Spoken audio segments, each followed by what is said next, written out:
peuple de Dieu. Soyez puissamment bénis dans le nom de Jésus-Christ, notre Seigneur et Sauveur. C'est vraiment une joie pour nous encore en ce jour de pouvoir être dans la présence de Dieu, de pouvoir nous retrouver dans cette communion fraternelle afin que nous puissions partager ce temps, ce moment ensemble par la grâce de Dieu. Est-ce que tu le sais qu'en ce matin, que l'on sert un Dieu qui est puissamment bon? Amen. Il est merveilleux ce Dieu. Et ce Dieu-là, nous voyons qu'il est le même qu'hier. Ce qu'il accomplissait au temps des prophètes dans l'Ancien Testament, ce qu'il a également fait du temps de l'Église primitive. Aujourd'hui, dans l'ère dans laquelle nous nous trouvons, la génération actuelle bénéficie également des mêmes promesses, des mêmes bienfaits et des mêmes hauts faits de l'Éternel. Tout simplement parce que le Seigneur ne change pas. Alléluia. Nous avons un Dieu encore en cette fin 2021 qui est capable de lever des estropiés, qui est capable de guérir toutes sortes d'infirmités sous le soleil, qui est capable d'accomplir bien des prodiges dans ce siècle présent pour pouvoir témoigner aux hommes qu'il est Dieu et que nous, hommes, nous, poussières, nous avons à le craindre. Lorsque nous disons au peuple, faites attention, Dieu, c'est pas votre ami. Que tu le connaisses ou que tu ne le connaisses pas, c'est pas grave. Son standard n'est pas de cette terre. De la même manière que toi, en tant que parent, en tant qu'aîné de la famille, tu exiges de tes enfants le respect. Toi, en tant que grand frère, tu exiges de tes petits frères, de tes petites sœurs le respect. À combien plus forte raison le Créateur de toutes choses. Il réclame de nous que nous puissions avoir cette crainte de lui. Dieu n'est pas un homme, mais dans toute sa dimension, dans toute sa plénitude, nous devons comprendre qui il est. Alléluia. Ce matin, peuple de Dieu, nous allons continuer, puisque nous avons dû dimanche dernier, en hâte, finir ce message pour pouvoir aller célébrer les merveilles de l'Éternel. Oh, quel temps merveilleux est-ce que nous avons passé dans la célébration. C'était un moment de joie. Alléluia. Nous allons continuer notre message, peuple de Dieu, sur le royaume des cieux. Nous sommes toujours dans ce thème des richesses célestes et des promesses que le Seigneur lui-même nous a faites. Nous allons essayer de rentrer plus en profondeur en ce matin dans ces choses parce que le Seigneur ne veut pas que tu sois non informé quant aux promesses qu'il t'a faites et quant aux bénédictions et aux richesses qui t'attendent en haut. Alléluia. Nous avons vu dimanche dernier que le royaume des cieux est élevé, qu'il se trouve en haut dans les ciels, à l'extrémité nord. Alléluia.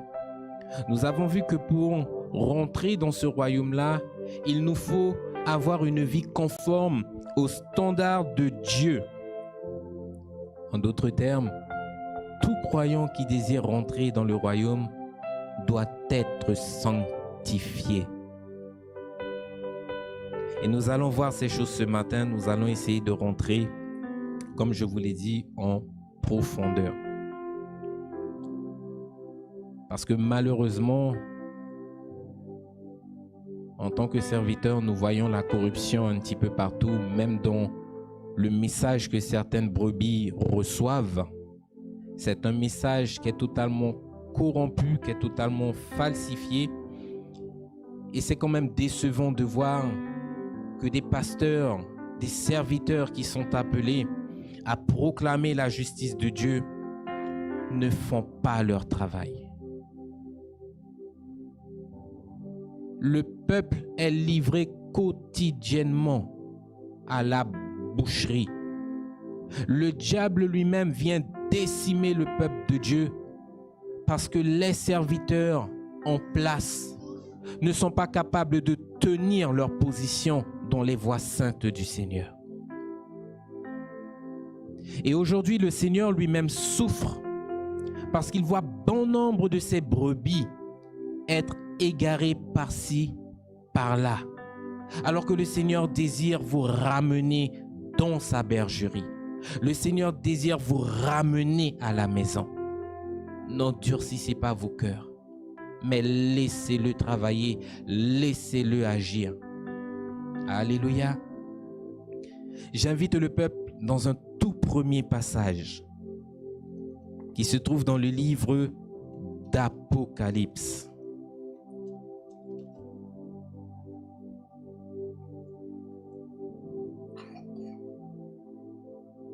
Apocalypse 21.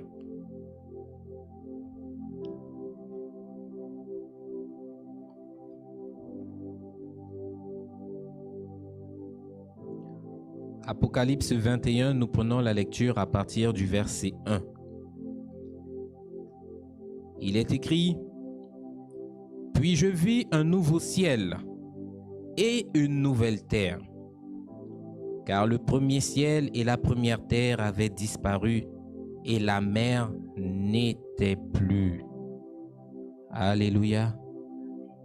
Dans le passage que nous venons de lire, le Seigneur lui-même nous dit ici qu'il y a un nouveau ciel, qu'il y a une nouvelle terre qui nous attend. Et la Bible elle-même nous donne la description de cette terre. Aujourd'hui, sur la terre que nous connaissons, tu peux te lever de bon matin et te dire: je vais à la rivière de Cayenne. Je vais au Vieux-Port pour pouvoir faire quoi? Pêcher, tout simplement. Tu vas pêcher du poisson. La Bible nous dit ici que dans la nouvelle terre, le nouveau ciel qui nous attend, la mer ne sera plus. En d'autres termes, il faut te dire, mon frère, ma soeur, qu'au travers de cette parole, que lorsque tu rentreras dans le royaume, tu ne pourras pas partir à la pêche pour pouvoir pêcher. Ça n'existera pas là-haut. Et ce n'est pas le pasteur qui le dit, c'est écrit noir sur blanc. Puis je vis un nouveau ciel et une nouvelle terre, car le premier ciel et la première terre avaient disparu et la mer n'était plus. Alléluia. Mais nous avons là encore une autre affirmation de la part du Seigneur. Car la première terre et le premier ciel avaient disparu. En d'autres termes, la terre sur laquelle vous vivez actuellement disparaîtra. Elle sera détruite.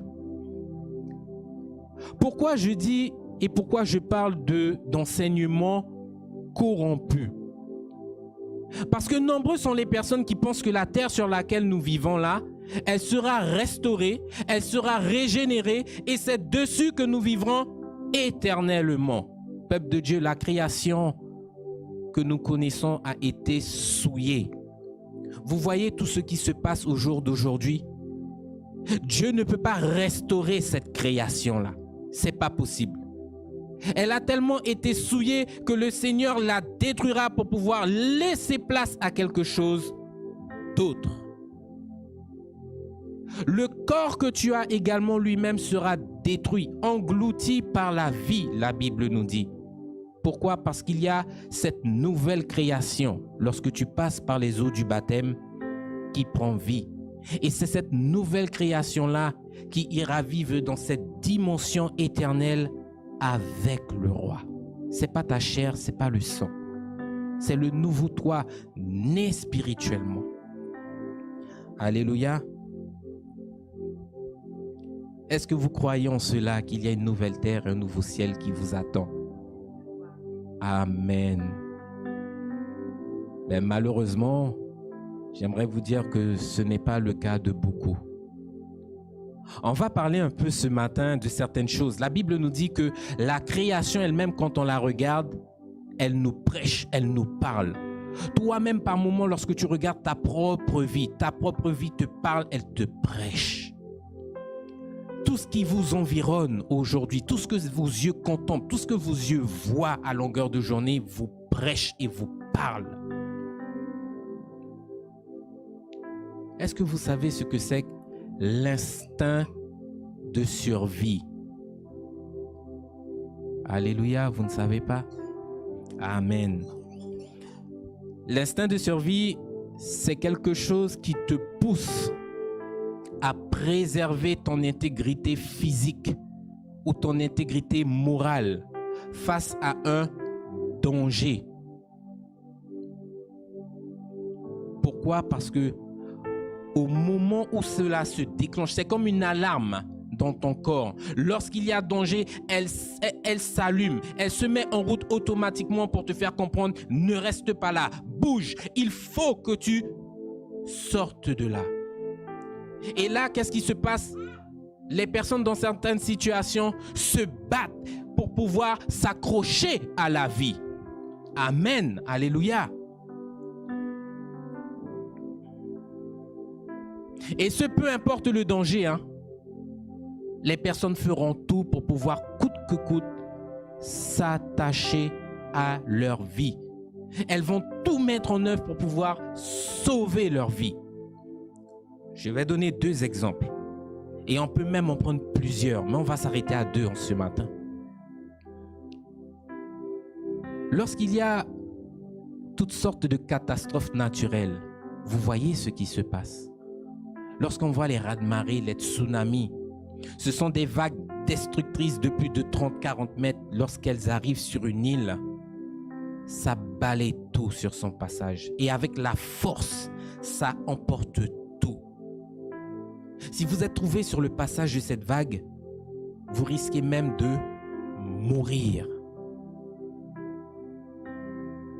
Ça déracine des arbres, ça secoue des bâtiments.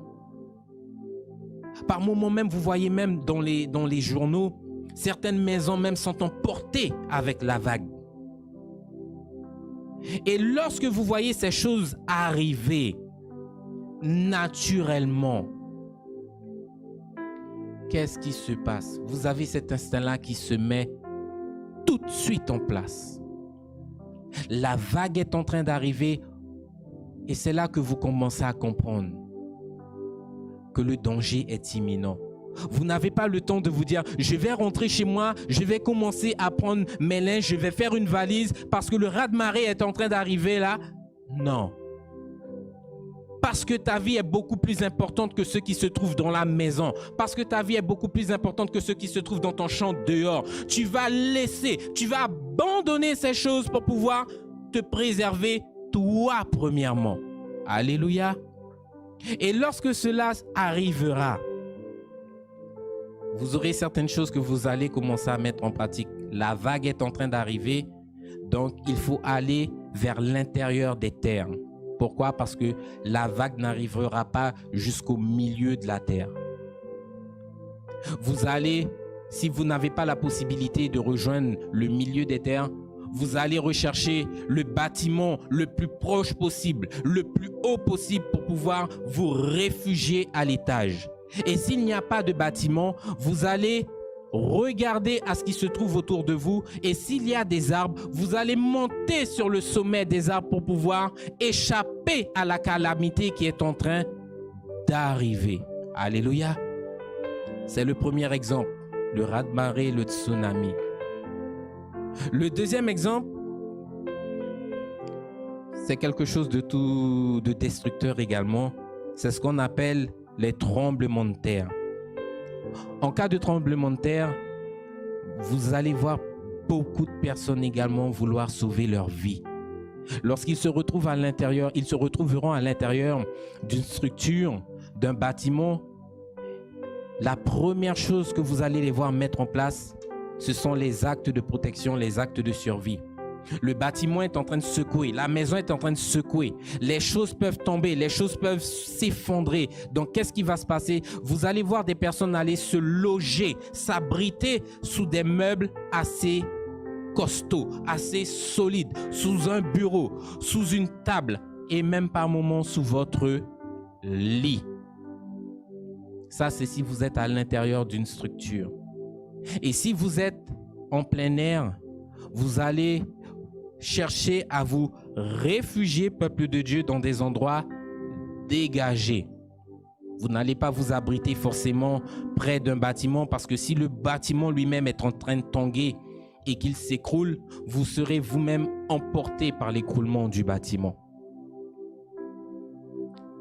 L'instinct de survie, cet instinct-là qui te donne d'essayer d'échapper coûte que coûte à un danger, à une menace. Ça, c'est ce qui se passe sur terre. Alléluia. Et c'est quand même malheureux de voir que malgré ce qui se passe sur terre, l'homme n'en retire aucune instruction. Le Seigneur nous dit dans sa parole que la terre elle-même arrive à sa fin. La fin de toute chose est proche, nous dit le Seigneur. Ne regardez pas en bas, mais fixez vos regards sur ce qui est éternel. Fixez vos regards sur la promesse que je vous ai faite. Il y a plusieurs maisons dans le royaume de mon Père. Il y a de nouveaux cieux. Il y a une nouvelle terre qui vous attend. Et nous voyons la conduite des hommes sans frein dans un dérèglement total et permanent. Nous voyons les hommes matin, midi et soir dans toutes sortes de plaisirs, alors que la ruine vous menace chaque jour. La faim peut prendre place pendant que je vous parle là. La faim peut prendre place à la fin de la journée. Où est passé l'instinct de survie que vous devez normalement avoir, vous chrétiens dans la maison de Dieu? Où vous vous dites non, je sais, le Seigneur appuie, il confirme, c'est plus qu'une certitude. Cette terre-là n'est pas ma maison. Il faut que je mette tout en œuvre pour pouvoir survivre. Il faut que je mette tout en œuvre pour pouvoir échapper à cette mort éternelle qui arrive et qui me guette à cause du péché. L'homme aujourd'hui vient à l'église et parce qu'il n'est pas éclairé, il pense que tout va bien. Non, tout ne va pas bien. Vous devez être en alerte parce que l'enlèvement peut prendre place à n'importe quel moment.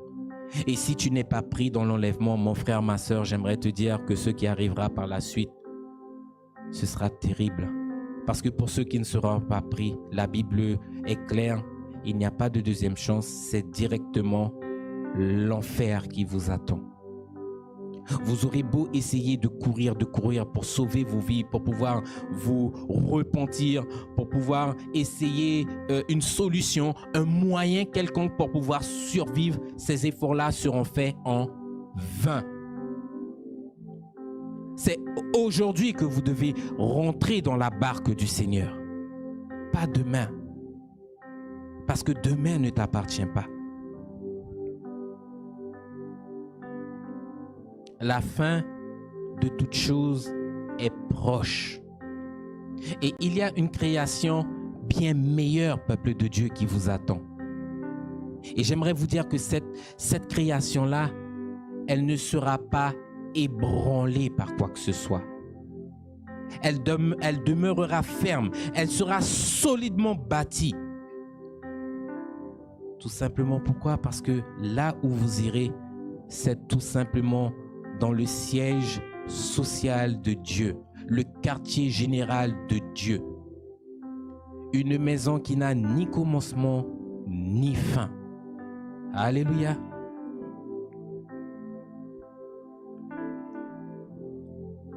Nous restons dans le livre Apocalypse 21 et nous allons tout de suite, peuple de Dieu, dans le verset 27.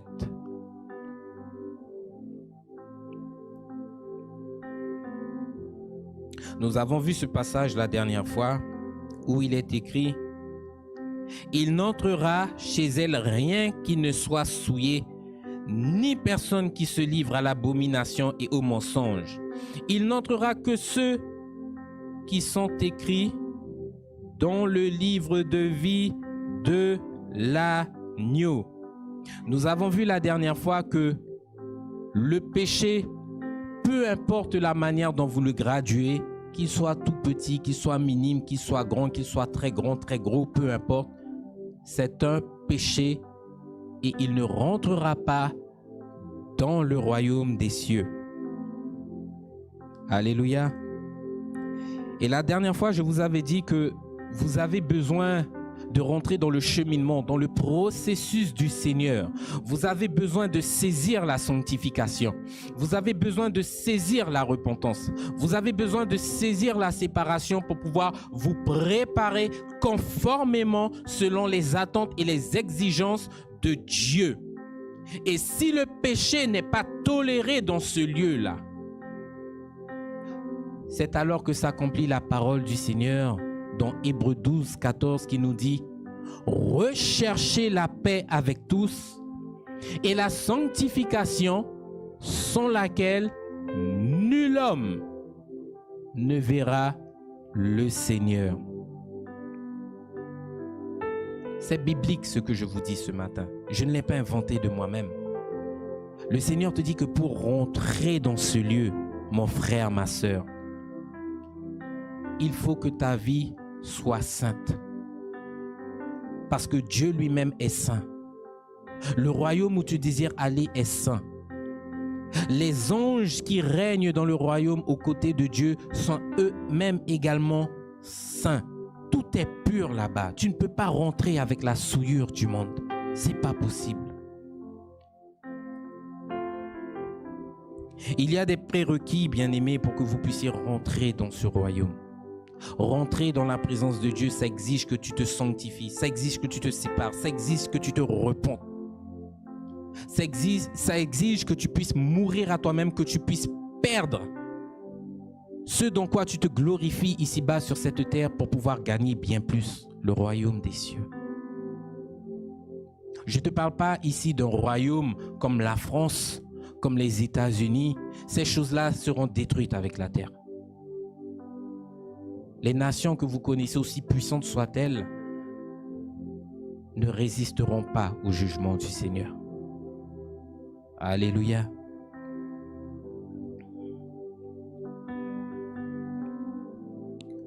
Je vous invite, peuple de Dieu, dans le livre de Matthieu, au chapitre 5.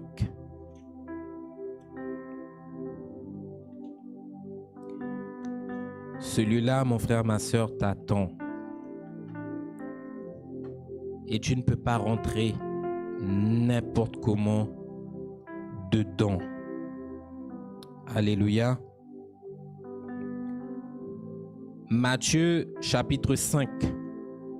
Nous allons prendre la lecture à partir du verset 27. Il est écrit: vous avez appris qu'on a dit à nos ancêtres, ne commettez point d'adultère.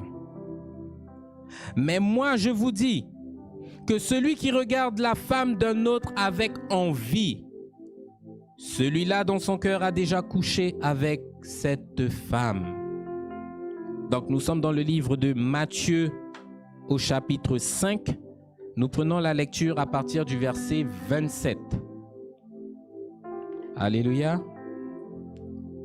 Matthieu 5, à partir du verset 27.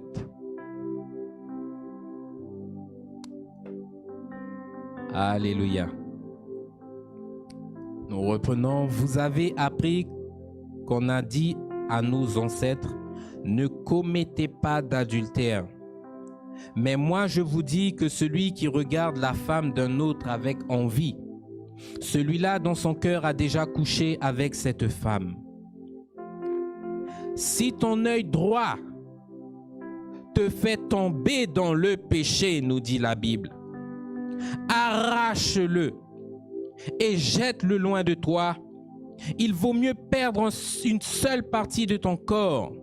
Oui, c'est mieux que de garder tout ton corps entier et d'être jeté dans un lieu de souffrance. Alléluia. Verset 30. Si ta main droite te fait tomber dans le péché, coupe-la et jette-la loin de toi, car il vaut mieux perdre une seule partie de ton corps. C'est bien mieux que de garder tout ton corps entier et d'aller dans un lieu de souffrance, nous dit la Bible. Ici, comme je le dis régulièrement, peuple de Dieu, lorsque vous lisez la Bible, demandez au Saint-Esprit de vous conduire dans la parole de Dieu. N'essayez pas de comprendre la parole de Dieu avec votre intelligence charnelle. Parce que si vous faites ces choses, vous n'allez rien comprendre. La parole de Dieu nous dit que cette parole que je vous lis là, elle est esprit. Et c'est spirituellement que vous devez la comprendre et la juger, pas charnellement. Dans le passage que nous venons de lire là, le Seigneur ne te dit pas prends un couteau et crève-toi l'œil. Le Seigneur ne te dit pas prends une hache et coupe ton bras. C'est pas ce que le Seigneur te demande en ce matin, mon frère, ma sœur. Le Seigneur nous fait comprendre quoi là? Au travers de l'adultère, au travers de la fornication, que le diable lui-même connaît la faiblesse de tout homme sur cette terre. Il connaît la faiblesse de la chair. Et c'est parce qu'il connaît cette faiblesse-là, mon frère, ma sœur, que chaque jour, il s'emploie à faire en sorte que des hommes et des femmes se perdent, même au milieu du peuple de Dieu. Au travers de quoi? La convoitise. La convoitise qui enfante le péché. Alléluia. Lorsque vous voyez des personnes habillées avec des vêtements serrés, lorsque vous voyez des personnes habillées avec des vêtements courts, le diable sait comment vous susciter la pensée pour que vous puissiez être attiré à regarder ces choses.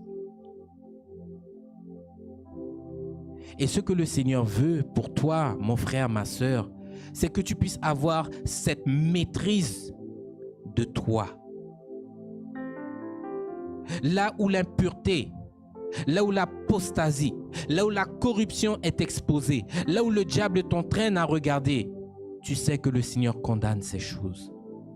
Tu sais que si tu donnes droit à ces choses, elles peuvent demain matin pour toi être un piège. Et si tu consommes ces choses, c'est alors que sur ta marche chrétienne, tu verras la porte du royaume se fermer devant toi, mon frère, ma sœur. Le diable connaît la faiblesse de la chair. Et au travers de la convoitise, il est en train de perdre un grand nombre.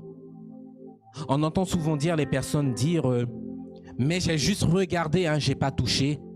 Je suis pas condamnable. Hein. La Bible ne condamne pas le fait de regarder.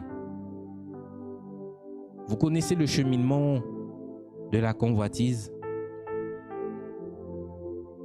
Ça vient, c'est assez fin, c'est assez subtil. Ça s'installe. Et ça va même te tromper en te disant c'est pas grave. Hein. Tu as juste regardé une belle jeune fille là.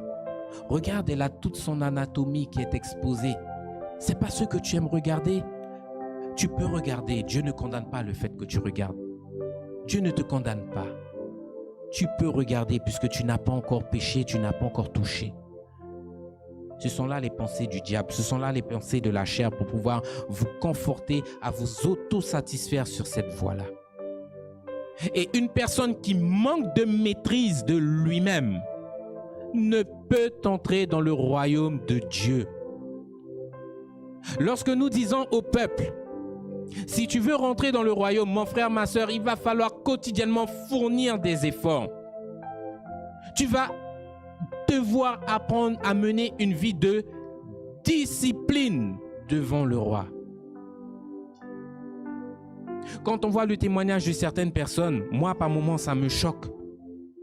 J'ai déjà entendu du monde venir me voir pour me dire, moi, tu sais, avant de connaître l'Église, avant de connaître Jésus, j'étais une personne du monde. Hein.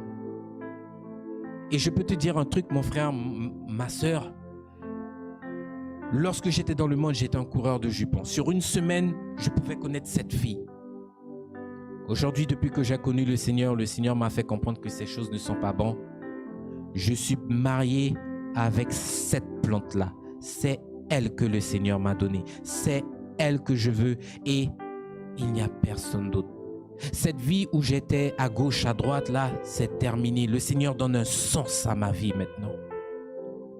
Le Seigneur me dit, arrête de jouer, positionne-toi et commence à vivre une vie digne devant ma face. Et ces personnes-là, vous les voyez qui lâchent le monde. Elles se libèrent de l'emprise du monde pour pouvoir rentrer sur le chemin saint du Seigneur. Il te faudra perdre, mon frère, ma soeur, pour pouvoir rentrer. Il te faudra rentrer dans l'instruction, dans la discipline, dans l'obéissance du royaume si tu veux rentrer.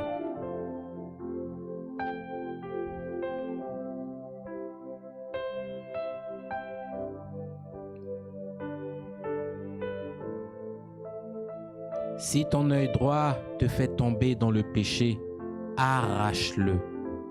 Si ta main droite te fait tomber dans le péché, coupe-la. En d'autres termes, tu dois apprendre, mon frère, ma soeur, à restreindre ta chair. Et quel moyen est-ce que le Seigneur nous donne pour pouvoir restreindre la chair? Le jeûne. En d'autres termes, tes yeux t'entraînent sur une voie qui est contraire à la voie du Seigneur. Rentre en jeûne pour montrer à ta chair que ce n'est pas elle qui commande. Ton bras t'entraîne à aller voler. Rentre en jeûne pour pouvoir dire à ton bras, à ta chair, c'est pas toi qui commande. Ton pied t'entraîne à courir vers le mal. Rentre en jeûne. Vous devez apprendre à diminuer votre chair, peuple de Dieu. Un chrétien qui marche en étant dans le monde, en ayant un pied en même temps dans l'église, vous pensez qu'un tel chrétien, le diable a peur d'une personne comme ça? Le diable a peur des chrétiens qui sont ordonnés. Le diable a peur des chrétiens qui marchent fidèlement, intègrement dans les voies du Seigneur. À partir du moment que tu as un pied dans l'église, un pied dans le monde, un pied dans l'église, un pied dans le monde, mon frère, ma soeur, tu es toujours affilié à cette terre, tu as toujours la nationalité de cette terre. Tu n'es pas un citoyen des cieux.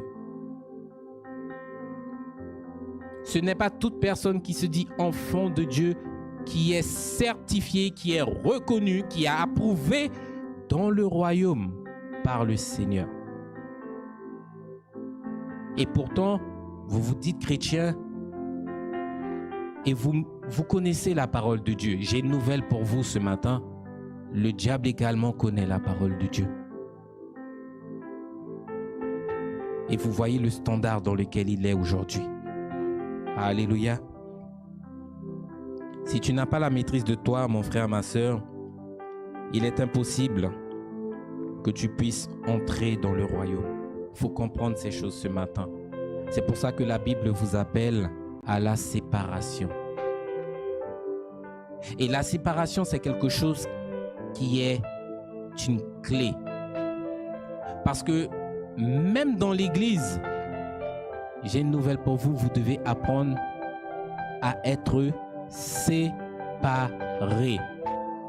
Parce que c'est pas tout le monde dans l'église qui est chrétien. C'est pas tout le monde dans l'église qui s'implique dans sa sanctification comme toi, tu t'impliques dans ta marche avec le Seigneur. La manière dont toi-même tu te fixes des objectifs, tu te fixes une discipline, tu te fixes une ligne rouge à ne pas franchir. Certains dans l'église n'ont pas encore compris ces choses, ils ne mettent pas ces choses en pratique. Là où tu arrives à la limite, tu sais qu'après ça, si tu as franchi cette ligne, tu es dans le péché. Seigneur, c'est la limite que je me suis fixée. Tu rétrogrades, marches en arrière. Et parce que tu sais que si tu franchis cette ligne, c'est ton éternité qui est en jeu, tu préfères mettre en avant l'obéissance à la parole de Dieu. C'est pour ça, mon frère, ma soeur, lorsque tu es dans l'église, il est important que tu puisses persévérer avec des personnes qui ont les mêmes objectifs que toi. Il est important que tu puisses persévérer avec des personnes qui ont la même vision que toi. Il est important que tu puisses persévérer avec des personnes qui ont cette même motivation. Nous allons voir ce passage, bien-aimé, dans le livre de 2 Timothée.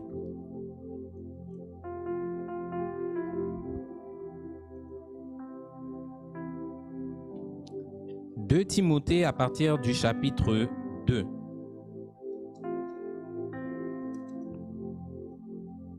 La Bible est tellement claire. Et ce que j'aime bien avec mon Dieu, c'est qu'il ne cache rien du tout. Amen. 2 Timothée 2, à partir du verset 22, bien-aimé.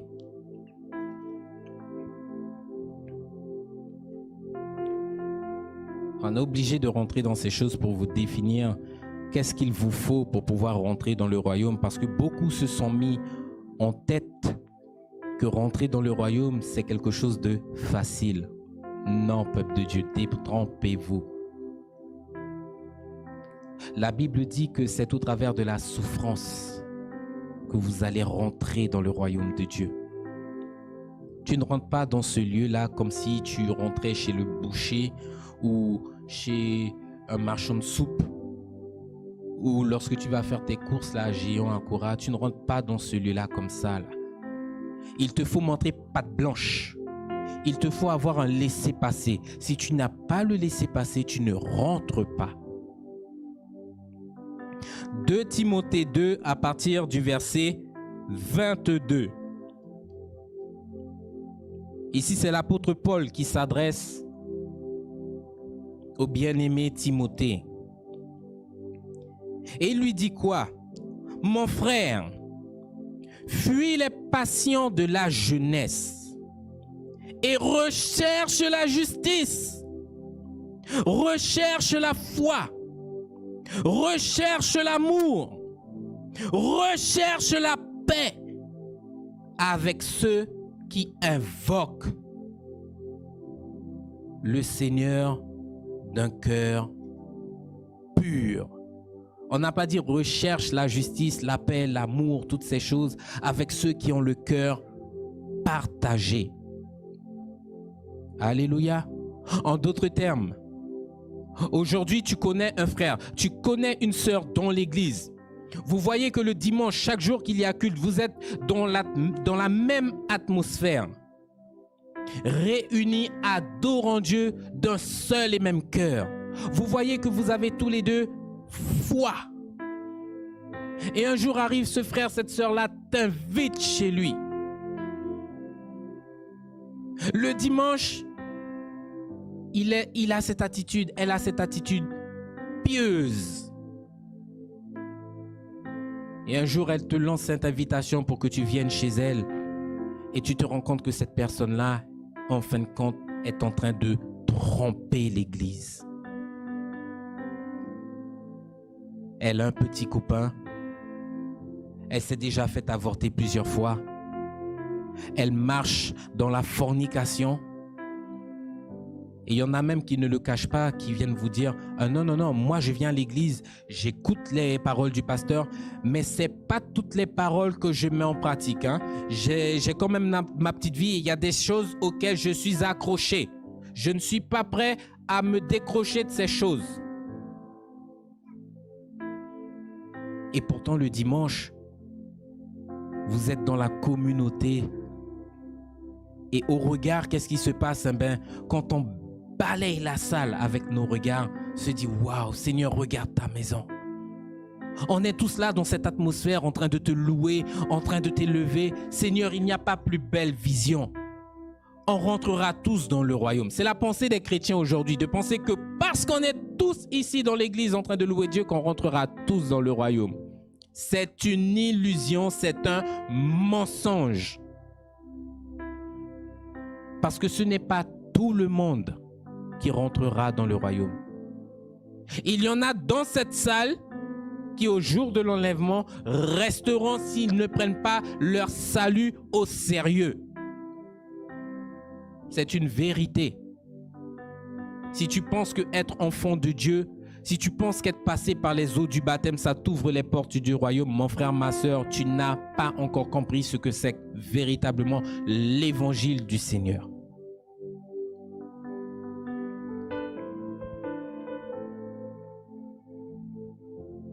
Vous devez chercher à marcher avec ceux qui ont les mêmes objectifs que vous. Pourquoi? Il n'y a pas de secret, mais tout vous est donné ce matin. Pourquoi? Parce qu'à partir du moment qu'il y en aura qui seront en train de papillonner à gauche, à droite, je vais appeler ça des parasites. Ils seront là, mon frère, ma soeur, pour pouvoir s'accrocher à toi et t'entraîner dans un sens contraire. La Bible elle-même le dit. Les mauvaises compagnies corrompent les bonnes habitudes.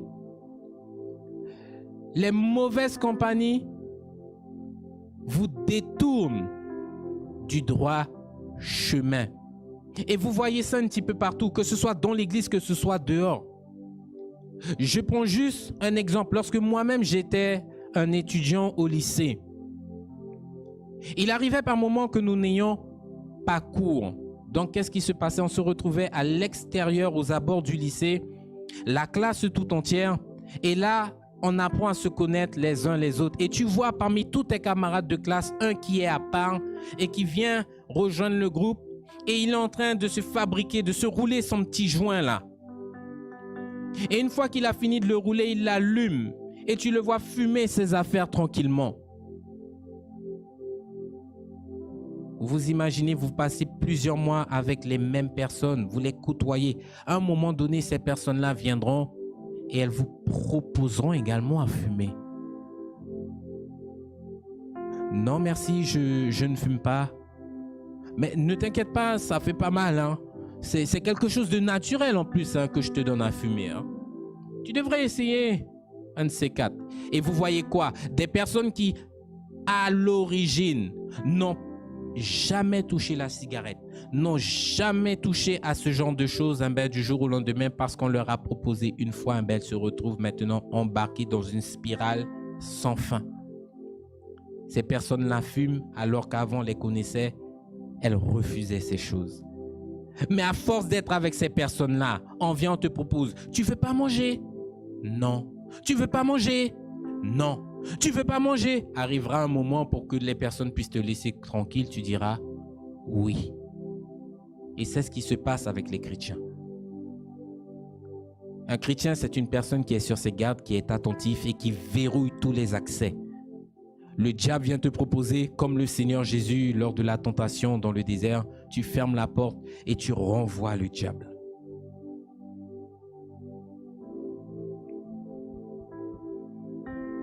Marcher dans la justice de Dieu.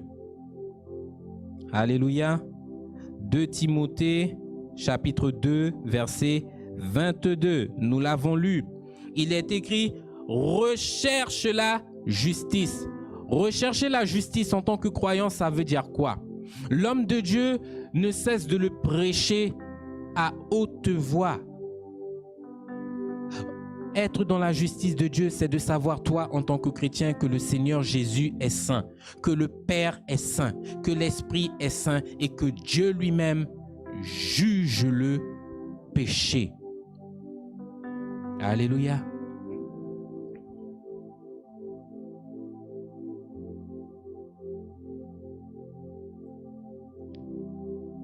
Rechercher la foi, c'est tout simplement croire en notre Seigneur et Sauveur Jésus-Christ.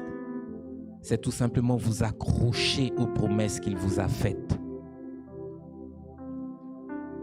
Rechercher l'amour, c'est mettre en pratique ce que le Seigneur te demande, c'est-à-dire de garder sa parole. Mais en plus de garder sa parole, c'est également le fait d'aimer ton prochain comme toi-même, ton frère, ta sœur dans l'église, mais également les gens qui se trouvent également dans le monde. Rechercher la paix. La Bible nous dit, faites en sorte d'être en paix avec tout le monde. Un chrétien ne peut pas être matin, midi et soir dans une querelle perpétuelle, sans fin, avec son voisin, avec sa voisine, avec son collègue de travail et dire qu'il est chrétien. La Bible dit, faites en sorte de ne pas être trouvé dans des querelles, tant que cela dépend de vous. Par moment, tu peux penser que tu es bien avec une personne et subitement, tu vois la personne se lever là et t'attaquer alors que tu n'as rien fait. Par moment, vous avez des disputes qui viendront à vous sans même que vous ayez cherché quoi que ce soit. Nous vivons tous ces choses. Alléluia. Avec ceux qui invoquent le Seigneur d'un cœur pur. En d'autres termes, avec tes véritables frères dans la foi, d'un seul et même cœur. Marcher, persévérer sur le même chemin. Et le Seigneur lui-même, il met l'accent en disant qu'il recherche, qu'il prie le Seigneur d'un cœur pur. Pourquoi? Parce qu'un véritable chrétien, c'est quelqu'un avec cet amour débordant qui aura ce souci-là de voir son frère ou sa sœur à côté de lui rentrer également dans le royaume. Si ton frère chute, tu ne seras pas là pour l'accuser, mais tu seras là pour le soutenir et l'aider à se relever en lui disant « Relève-toi, relève-toi, il n'est pas encore venu, mais ça ne serait tardé. Relève-toi, on t'attend là, viens. » Reprenons notre marche, ne reste pas sur le carreau. Comme dit ma petite fille, ne fais pas la serpillière sur le carreau, mais lève-toi. Dieu ne t'a pas appelé pour cirer le carrelage, il t'appelle pour pouvoir continuer à aller de l'avant. Alléluia. Et c'est avec des personnes, comme je l'ai dit, qui ont le même objectif que vous devez marcher. Beaucoup sont en train de marcher dans le sens contraire avec le diable. Vous pensez que le diable, son objectif, c'est de vous emmener dans le royaume? C'est de vous faire croire que vous allez rentrer pour au final être dans une illusion. Et ce sera bien dommage pour tous ceux et celles qui seront pris dans ce piège-là. Alléluia. Le chrétien sait, le chrétien connaît la volonté de Dieu. Et le chrétien, parce qu'il connaît la volonté de son Dieu, il ne peut pas se compromettre. Mais il fait tout ce qu'il faut parce qu'il a en vue le royaume. Est-ce que tu sais que le royaume, c'est la finalité de ton salut? Tu as accepté le salut, mais le salut a pour but de t'emmener dans le royaume. Alléluia. Le salut, peuple de Dieu, te prépare pour pouvoir rentrer dans la gloire éternelle.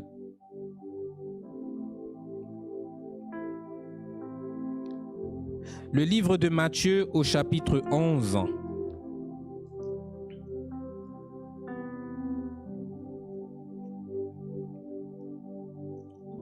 Matthieu au chapitre 11.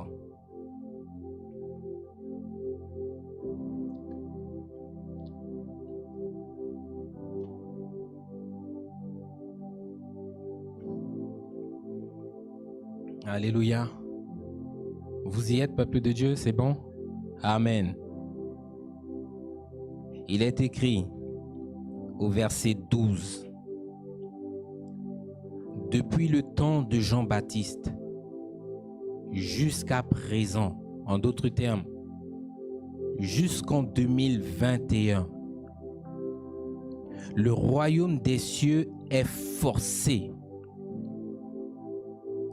Et ce sont les violents qui s'en emparent, nous dit la Bible. En d'autres termes, la question que je vais te poser ce matin, c'est une question cruciale pour savoir où est-ce que tu te places. Où est-ce que tu es positionné? Est-ce que tu es un violent pour le Seigneur? Où sont les violents du Seigneur? Ah, il y en a plein qui ne lèvent pas le doigt. Ah oui, ma sœur, je suis tout à fait d'accord. Le violent, c'est celui qui combat pour entrer dans le royaume. Amen. En d'autres termes, si tu es violent avec toi-même, tu ne tombes pas dans la tolérance. Que ce soit avec toi-même, avec tes amis, avec ta famille et avec les gens du dehors. Tu te disciplines et tu te fixes, tu te positionnes. Tu es enraciné en Jésus-Christ et parce que tes racines sont profondément enracinées dans le sol, il sera difficile, mon frère, ma soeur, de te déloger de ta position. Là, quand je parle de racines, je parle des véritables chrétiens, des véritables croyants qui sont racinés, qui mettent en pratique à la lettre ce que le Seigneur ordonne. Vous savez, c'est choquant de voir des chrétiens devant vous dire toutes sortes de bêtises. Ils n'ont pas encore compris ce que c'est que la Bible. J'ai vu une personne me dire un jour, écoute, tu es tout jeune là, regarde l'âge que j'ai, je pourrais être ton père, je pourrais être ta mère. Hein. La Bible, je l'ai connue avant toi. Et je suis convaincu dans mon cœur que Dieu ne nous demande pas de mettre en pratique toute sa parole. Ça, je suis convaincu dans mon cœur. Alors, ce n'est pas toi qui vas venir changer les choses. Oh, la folie, l'apostasie. Donc, le Seigneur te dit, sanctifie-toi. Et toi, tu viens, tu me dis, je suis convaincu dans mon cœur que le Seigneur ne veut pas que je me sanctifie. Parce qu'en réalité, même si je demeure dans le péché, la finalité, tu sais, c'est le royaume. Je rentrerai dans le royaume. C'est ce que les personnes nous disent. Hein. Ils n'ont pas connu qui est Dieu. Ils n'ont pas connu. C'est comme je l'ai dit la dernière fois, dans ce royaume-là, on va imaginer que ce royaume-là, c'est ta maison. Une personne t'a insulté, une personne t'a battu, une personne t'a maltraité, une personne ne s'est jamais préoccupée de toi, elle t'a toujours toisé. Demain, tu fais une fête. Tu vas inviter cette personne-là chez toi? Jamais de la vie. La personne te méprise. Et vous pensez que le Seigneur lui-même, qui est constamment, jour après jour, méprisé, calomnié, blasphémé, humilié, vous ouvrira les portes du royaume comme ça en vous disant, c'est pas grave, rentre.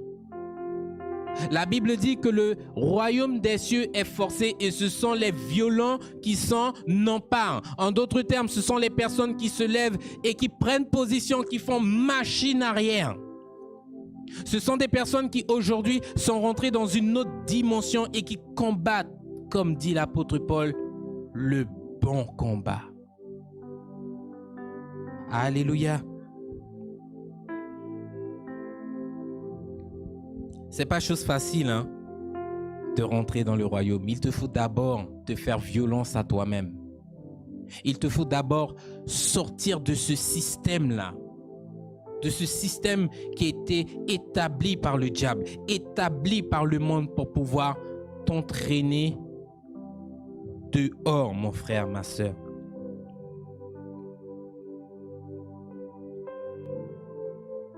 Le violent, mon frère, ma sœur, c'est tout simplement un chrétien qui se lance à la conquête du royaume. Il fait tout pour pouvoir parvenir à ses fins. Il ne néglige rien dans son salut, mais il est attentif et il est vigilant. Parce qu'il faut qu'il rentre. Il ne peut pas se permettre de se retrouver à la porte comme les vierges folles en train de... Vous savez, les vierges folles, elles vont taper pendant longtemps. Hein? La porte ne s'ouvrira pas.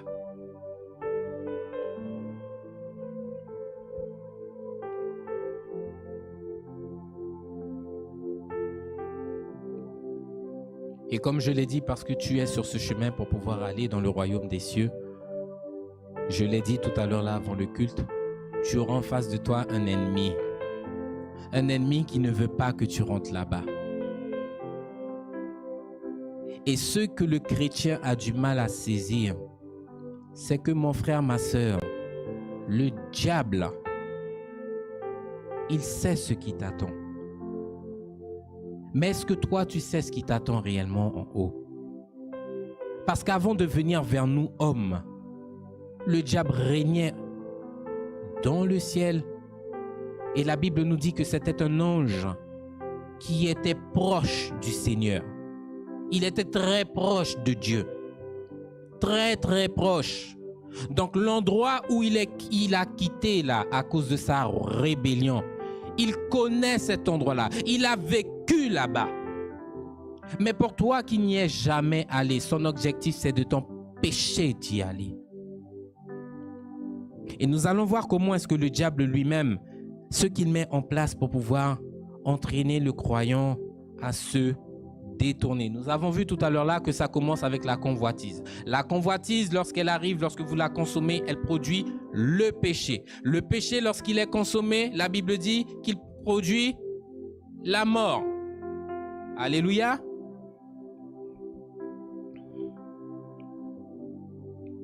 Nous sommes dans le livre de Matthieu. Je vous invite rapidement, peuple de Dieu, dans le chapitre 22.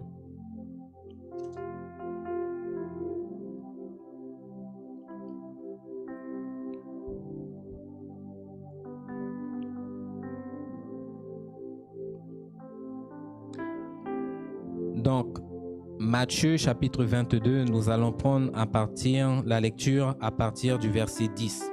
Nous sommes directement ici, peuple de Dieu, dans le chapitre qui concerne les noces de l'agneau. Alléluia. Nous prenons la lecture à partir du verset 10, où il est écrit: « Ses serviteurs allèrent dans les chemins. Ils rassemblèrent tous ceux qu'ils avaient trouvés, méchants et bons, et la salle des noces fut pleine de convives. » Verset 11. « Le roi entra pour voir ceux qui étaient à table, et il aperçut là un homme qui n'avait pas revêtu un habit de noces.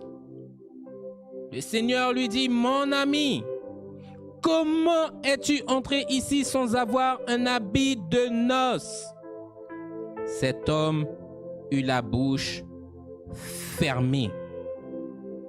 Alors le roi dit aux serviteurs: « Attachez-lui les pieds et les mains et jetez-le dans les ténèbres du dehors, là où il y aura des pleurs et des grincements de dents. » Ici, dans le simple passage que nous venons de lire, vous voyez qu'il y a quelque chose qui est mis à l'honneur dans ce passage.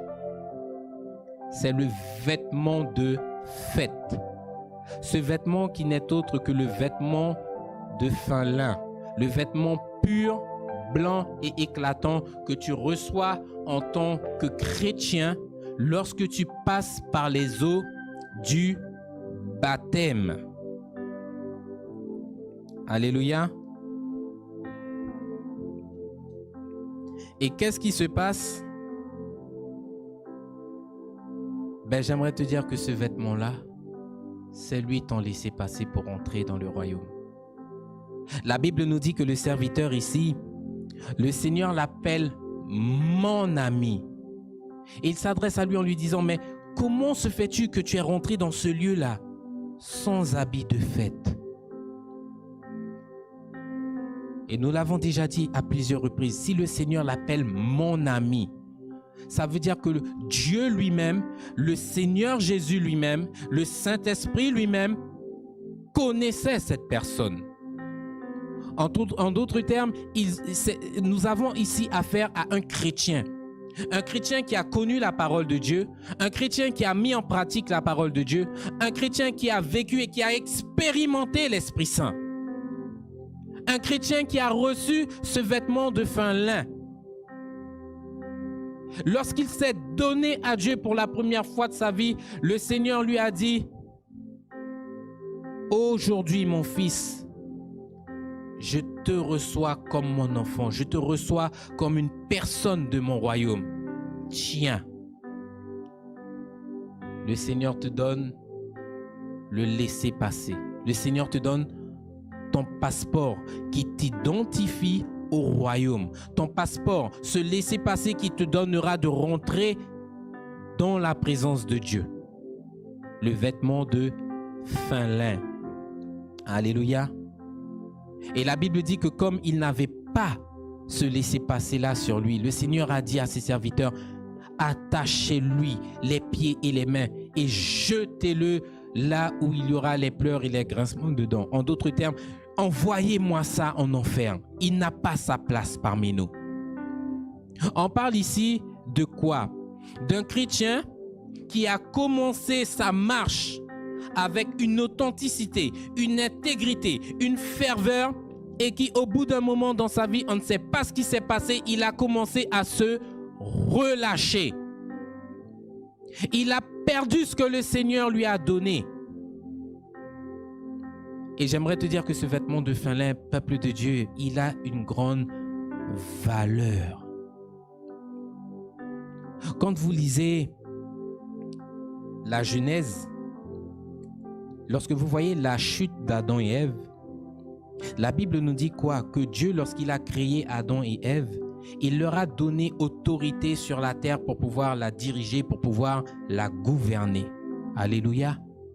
Mais depuis que Adam et Ève ont désobéi, toute cette autorité-là que Dieu leur a donnée, qu'est-ce qui s'est passé? Ils ont eux-mêmes, en désobéissant, donné toute cette autorité-là au diable. C'est écrit dans la Bible noir sur blanc. Lorsque le diable se présente devant Jésus, il dit à Jésus, cette autorité-là, elle m'a été donnée. Donnée par qui? Par Adam et Ève dans le jardin. Et ce que Dieu veut aujourd'hui, c'est que toi et moi, nous puissions retrouver cette autorité-là. Parce qu'en tant qu'enfant de Dieu, le diable n'a aucun droit sur toi. Tu dois savoir ça ce matin. Le diable est venu et subtilement, il a ravi des mains d'Adam et d'Ève ce que Dieu leur a donné. C'est exactement la même chose qui se passe encore aujourd'hui avec le chrétien qui passe par les eaux du baptême. Il reçoit ce vêtement blanc, il reçoit ce vêtement pur, il reçoit ce vêtement éclatant, il reçoit son passeport pour le ciel. Et à un moment donné, qu'est-ce qui se passe? N'oubliez pas ce que je vous ai dit tout à l'heure là. Le diable lui-même, il vient où? D'en haut. Il était dans la présence de Dieu. Il a connu les myriades et les myriades d'anges là-bas. Il avait le contrôle pour pouvoir emmener le royaume tout entier dans l'adoration pour que le royaume puisse adorer Dieu. Donc, ce n'est pas étranger pour lui ce qui se passe en haut là. Et aujourd'hui, beaucoup de chrétiens passent par les eaux du baptême. Le Seigneur leur donne le laissez-passer. Le Seigneur leur donne le passeport. Et certains, après être sortis des eaux du baptême, prennent le passeport et vont directement le donner au diable.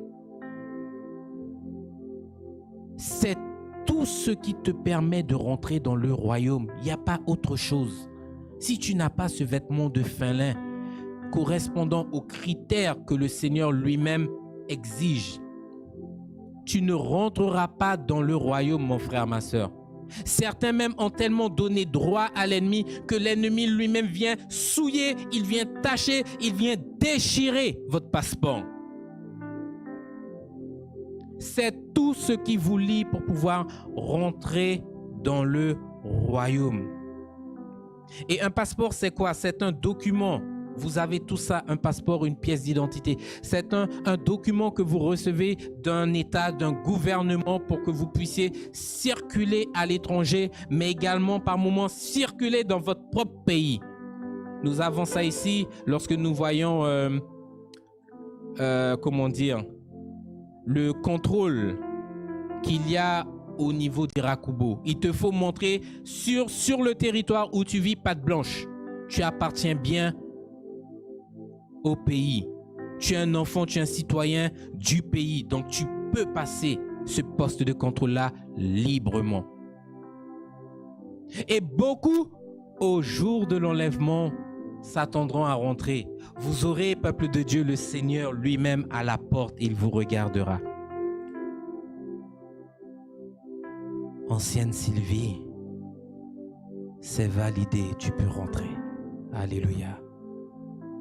Tu peux rentrer dans le repos de ton papa. Mamie, c'est accordé. Tu peux rentrer dans le royaume de ton papa qui a été préparé pour toi. Sœur Clarisse, c'est validé. Beaucoup de personnes s'attendront ce jour-là à avoir cette parole. Parce que tout le monde désire rentrer dans le royaume. Alléluia. Je désire rentrer dans le royaume. Je vois que c'est pareil pour nous tous. Mais il y en a de ceux qui ne rentreront pas. C'est une réalité. Il y en a de ceux qui ne rentreront pas. Et pourtant, ces personnes-là étaient assises juste à côté de vous. Elles recevaient la même nourriture. Elles recevaient la même parole. Elles recevaient les mêmes réprimandes. Pourquoi? Pour que vous puissiez vous préparer.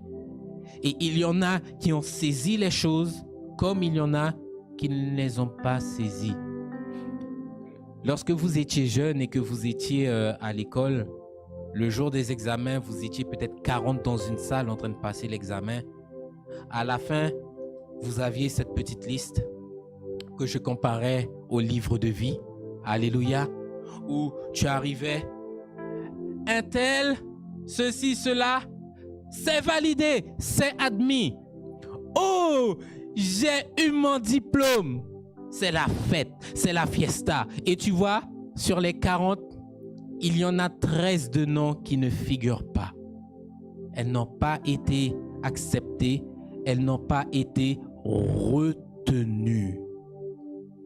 Posez-vous la question, pourquoi? Parce que vous avez payé le prix.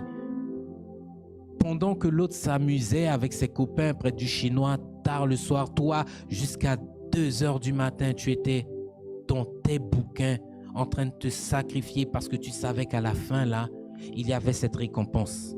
Cette récompense qui te permet de passer à la suite. Cette récompense qui te permet de rentrer dans le monde professionnel, de devenir autonome, de devenir une personne mature, de devenir une personne qui est capable de prendre soin d'elle-même, d'envisager un avenir, entre guillemets, meilleur. J'ai un travail, je peux fonder une famille. J'ai un travail, je peux m'acheter une voiture. J'ai un travail. Et on est tous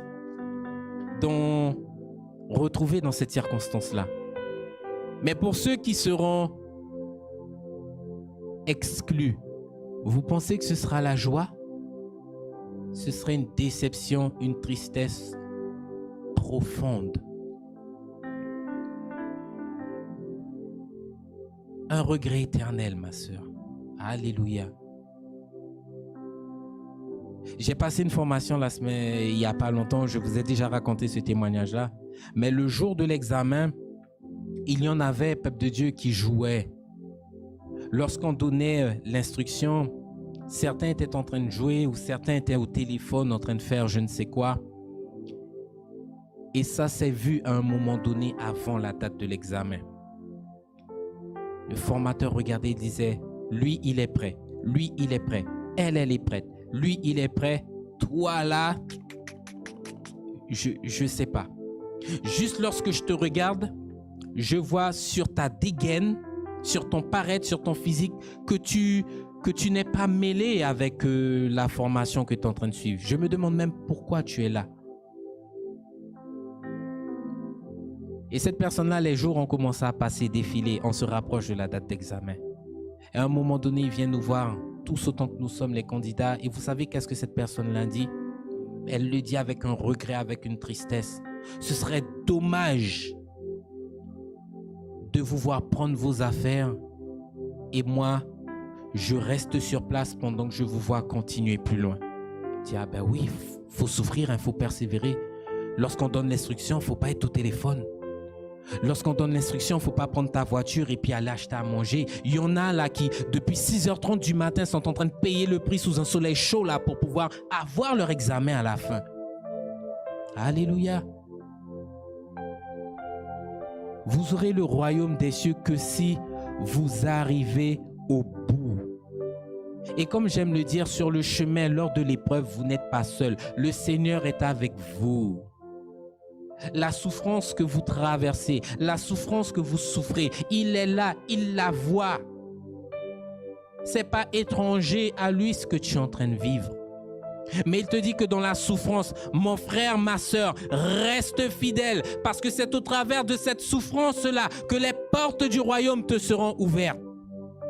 Est-ce que vous savez, peuple de Dieu, que la souffrance que vous souffrez dans le monde là, c'est une souffrance qui est faite pour pouvoir vous préparer à rentrer dans l'éternité? Certains sont chrétiens et sont constamment assis sur leur canapé chez eux en train de jouer aux jeux vidéo, pensant que lorsque l'enlèvement arrivera, ils seront pris. Non, il vous faut travailler pour votre salut. Et tant que le peuple n'aura pas compris ça, le peuple ne décollera pas. Ce n'est pas ma parole, c'est la parole du Seigneur. Et ce qui est triste, remarquez bien, mon ami, ils ont une intimité à un moment donné.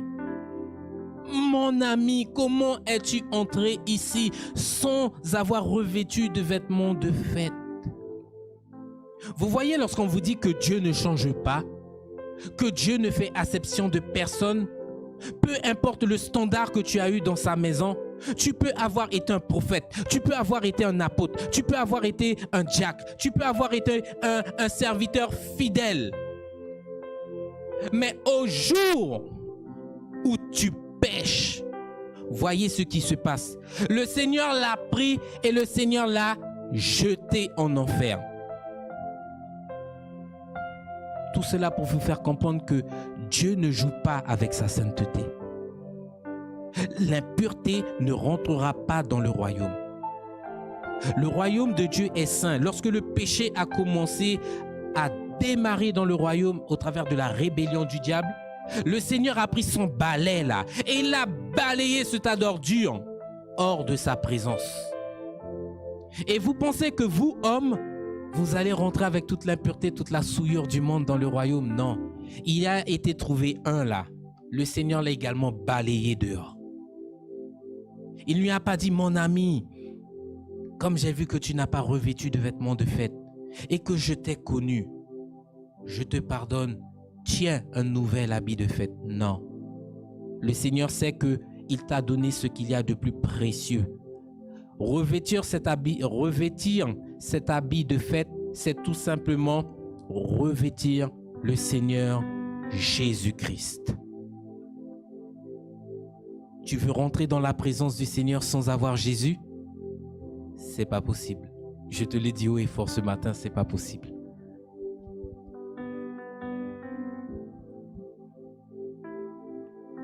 C'est pour cela que la Bible nous dit que viendra le temps, viendra le moment où le Seigneur lui-même, ce n'est pas un juge de cette terre, ce n'est pas un président quelconque d'une nation qui fera ça, mais c'est le roi des rois, le Seigneur des seigneurs, le créateur de toutes choses.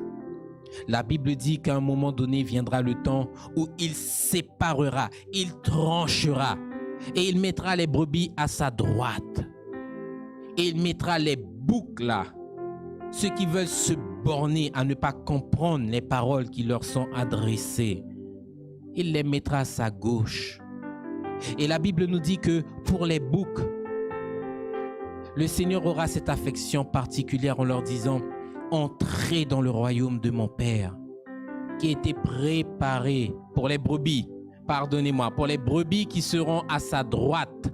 Il leur dira avec affection, avec amour, rentrez dans le royaume de mon Père qui a été préparé pour vous avant la fondation du monde. Ceux qui rentreront dans le royaume, ce sont les élus de Dieu tout simplement. Et de l'autre côté, pour ceux qui sont à gauche, les boucs, les récalcitrants, les réfractaires, ceux qui voulaient toujours discuter la parole de Dieu. Mon frère, ma soeur, je te dis que la parole dit ça. Ah non, pasteur, je ne suis pas d'accord avec toi. Ceux qui veulent désobéir, ceux qui veulent se borner à ne pas comprendre. Pourquoi je dis qu'ils veulent se borner à ne pas comprendre? Parce que ce sont des personnes qui sont dans l'église. Les boucs sont dans l'église au milieu des brebis. Elles étaient là, elles ont reçu l'instruction, mais elles se sont dit non, c'est pas pour moi. Il a bien prêché, mais je ne veux pas de cette parole-là. Le Seigneur dit qu'il tranchera les boucs à gauche. Et il vous dira, allez dans le feu éternel. Et c'est bien désolé que le Seigneur vous le dira, hein, qui a été préparé pour Satan et pour ses anges. Ce n'était pas préparé pour vous, mais vous avez choisi cette voie-là. Donc, comme c'est ce que vous voulez, allez, tenez, et il vous balayera en enfer. Oh, que c'est terrible cette vision. Et je suis sûr que beaucoup d'entre nous, nous ne voulons pas aller là-bas. Peuple de Dieu, faites ce qu'il faut. La responsabilité de votre salut, elle n'est pas entre les mains du Seigneur Jésus. Il a déjà tout accompli, il a déjà tout fait. La responsabilité est sur vous. La responsabilité est entre vos mains. Où est-ce que vous choisissez d'aller aujourd'hui? Ne me dis pas, mon frère, je veux aller dans le royaume. Fais en sorte à ce que ta vie témoigne que tu veux aller dans le royaume.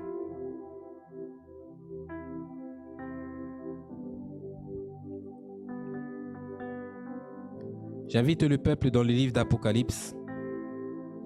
Apocalypse au chapitre 7.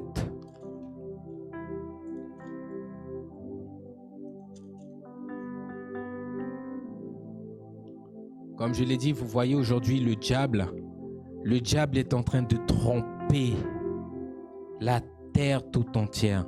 Le diable est en train de tromper les gouvernements. Le diable est en train de tromper les présidents. Le diable est en train de tromper les hommes que nous sommes. Peuple de Dieu, nous avons été créés à l'image du Créateur. Peuple de Dieu, nous portons nous le souffle du Créateur. Ce n'est pas normal que le diable puisse malmener la création de Dieu de cette façon. Nous avons reçu toute l'autorité, nous avons reçu toute la puissance, nous avons aujourd'hui le sang de Jésus, nous avons aujourd'hui le Saint-Esprit. C'est à nous aujourd'hui de prendre position. L'Église aujourd'hui, si elle rentre dans le standard de Dieu, est censée humilier le diable.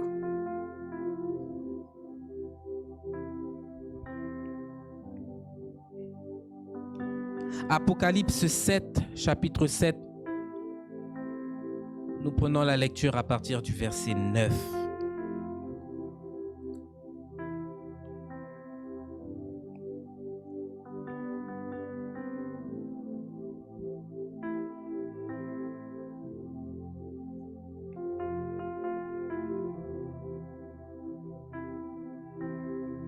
Pardonnez-moi, Apocalypse 7, nous prenons la lecture à partir du verset 9, c'est bien ça. Il est écrit, après cela, je regardais et voici, il y avait une grande foule que personne ne pouvait compter, de toute nation, de toute tribu, de tout peuple, de toute langue. Ils se tenaient devant le trône de l'agneau, revêtus de robes blanches. Vous voyez là encore, le vêtement ici est mentionné, hein? Et la Bible dit qu'il est blanc. En d'autres termes, il est pur et il est éclatant. Il n'est pas taché, il n'est pas souillé. et des palmes dans leurs mains. Ils criaient d'une voix forte en disant « Le salut est à notre Dieu qui est assis sur le trône et à l'agneau. » Nous allons nous arrêter ici. Quand je dis que le diable est en train de tromper l'Église, est en train de tromper le monde, vous voyez tout le mal aujourd'hui qui se passe sur la face de la terre. Et il y en a un de mal que l'humanité a connu, peuple de Dieu, qui encore aujourd'hui, si on en parle, fera couler beaucoup d'encre. Alors, quel est ce mal? J'aimerais que l'on puisse parler du racisme ce matin. Alléluia. Chacun d'entre nous, nous savons ce que c'est que le racisme. C'est une idée qui existe, qu'apparemment il existe une race sur terre qui soit supérieure. Vous voyez aujourd'hui dans le monde, malgré le fait qu'il y a eu l'abolition de l'esclavage, vous voyez certaines minorités continuer à s'élever avec mépris, avec un comportement insultant, des paroles sales, insultantes, pour pouvoir rabaisser par moment une nation, par moment un homme, par rapport à sa couleur, par rapport à sa religion.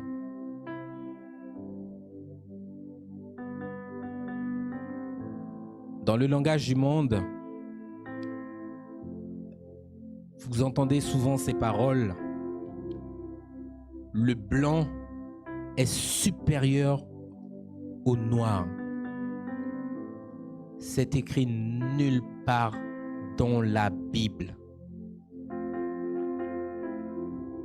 Vous avez aujourd'hui des choses qui se font, mais en désaccord à la parole de Dieu. Vous avez aujourd'hui dans le monde certaines églises, certaines communautés qui existent où on n'a pas le droit de se mélanger. C'est ici une église réservée strictement aux blancs. Les noirs n'ont pas le droit d'entrer dans ce type d'église. Est-ce que vous lisez votre Bible à un moment donné, peuple de Dieu? Tu aimeras ton prochain comme toi-même.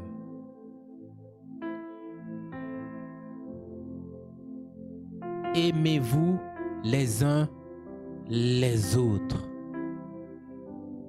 comme moi je vous ai aimé, dit le Seigneur.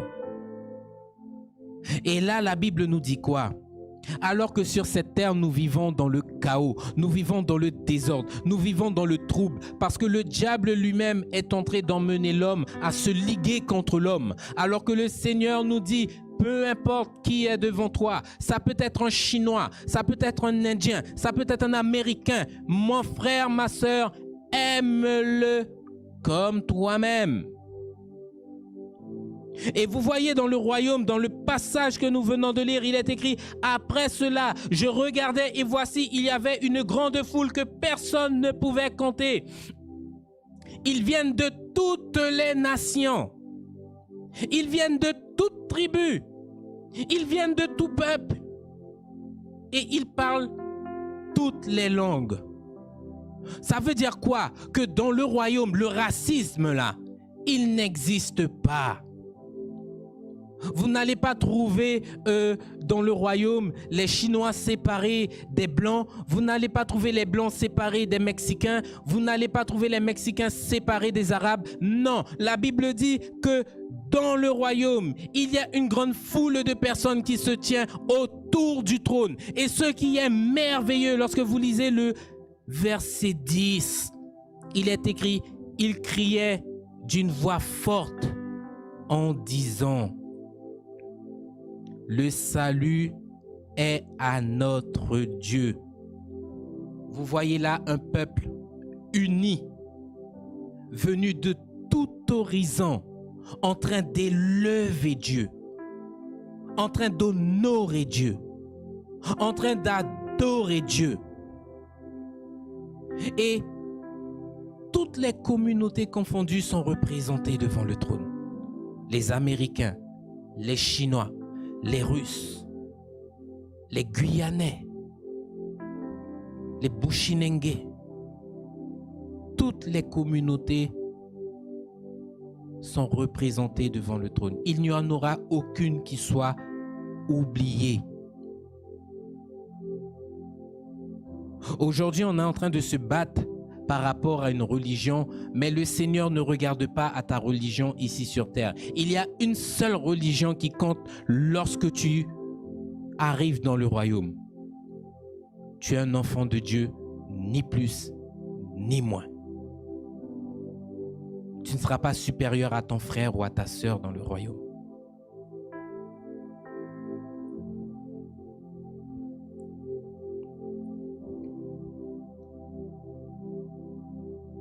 Vous voyez ici l'armée du Seigneur.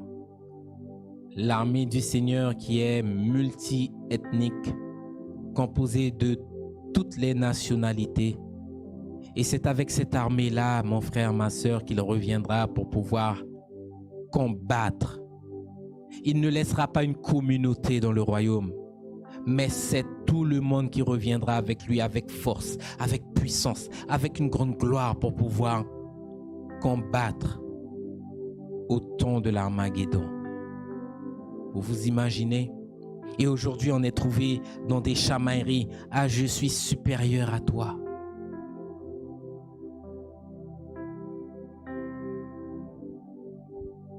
Alléluia. Vous devez faire en sorte à vous préparer pour pouvoir entrer dans le royaume des cieux. C'est là une des plus grandes promesses que le Seigneur nous a faites à tous. Le salut vous est donné gratuitement. Vous avez jusqu'à tendre la main et à dire au Seigneur, Seigneur, je veux ce salut-là. Je veux rentrer dans ton éternité. Je veux rentrer dans ton repos éternel. Je veux pouvoir régner avec toi éternellement. Et le Seigneur vous le donne. Mais dites-vous bien que lorsqu'il vous le donne, il vous le donne avec l'instruction qui va avec. Votre salut vous engage et il en va de votre responsabilité d'en prendre soin.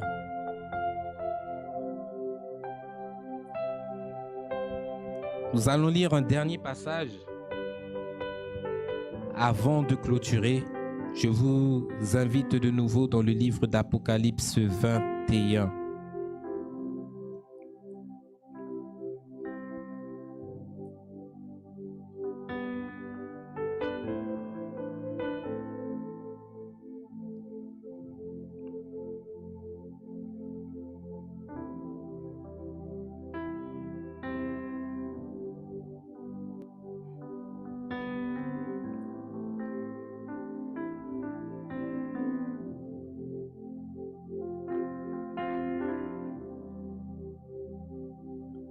Il est écrit dans le livre d'Apocalypse 21 à partir du verset 1. Puis je vis un nouveau ciel et une nouvelle terre, car le premier ciel et la première terre avaient disparu et la mer n'était plus. Je vis descendre du ciel d'auprès de Dieu la ville sainte, la nouvelle Jérusalem préparée comme une épouse qui s'est parée pour son époux. J'entendis du trône une voix forte qui disait, « Voici le tabernacle de Dieu avec les hommes.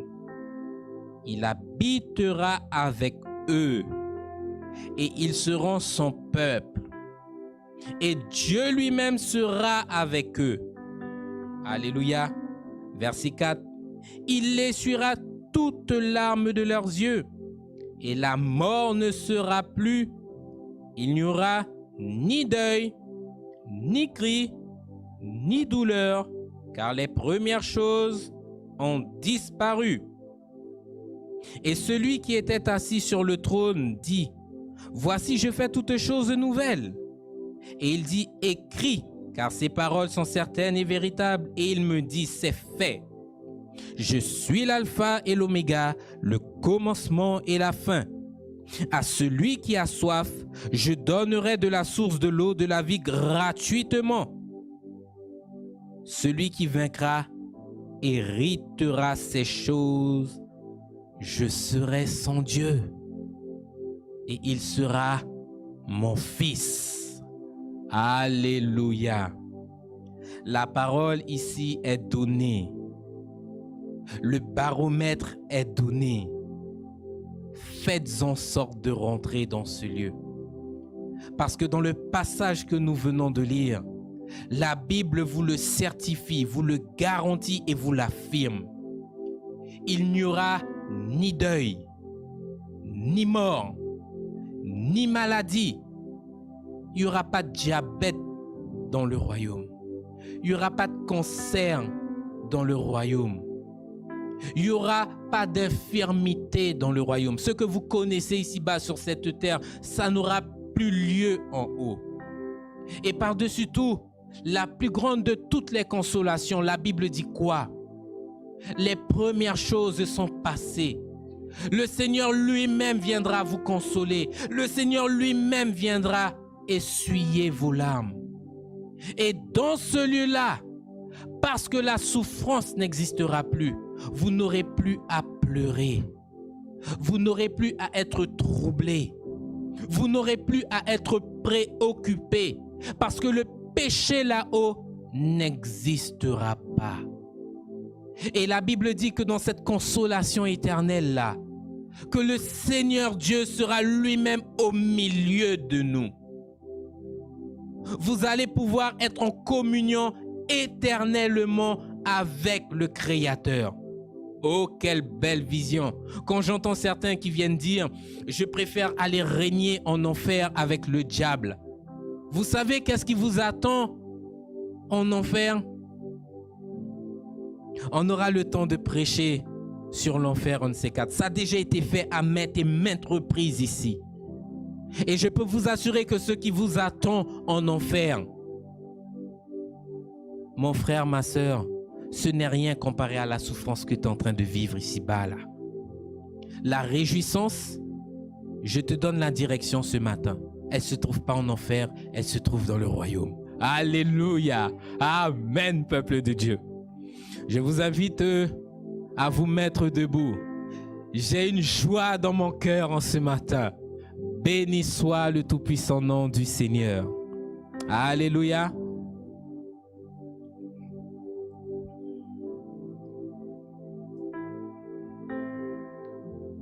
N'oubliez pas, c'est la merveille des merveilles, la bénédiction suprême que chacun d'entre nous, nous devons rechercher. La Bible dit que le Seigneur à la croix vous a payé un corps glorieux. Et il vous dit également, je vous ai fait la promesse que vous allez hériter d'une nouvelle terre et d'un nouveau cieux. Là où là-bas, ce que vous avez connu ici ne se trouvera pas. Mais c'est là-bas, dans la présence de Dieu que vous serez. Et le Seigneur lui-même prendra soin de vous. La Bible dit que cette vie-là, mon frère, ma soeur, elle ne sera pas éclairée par le soleil, le jour. Elle ne sera pas éclairée par la lune, le soir. Mais c'est le Seigneur Dieu au milieu de son peuple qui sera la lumière.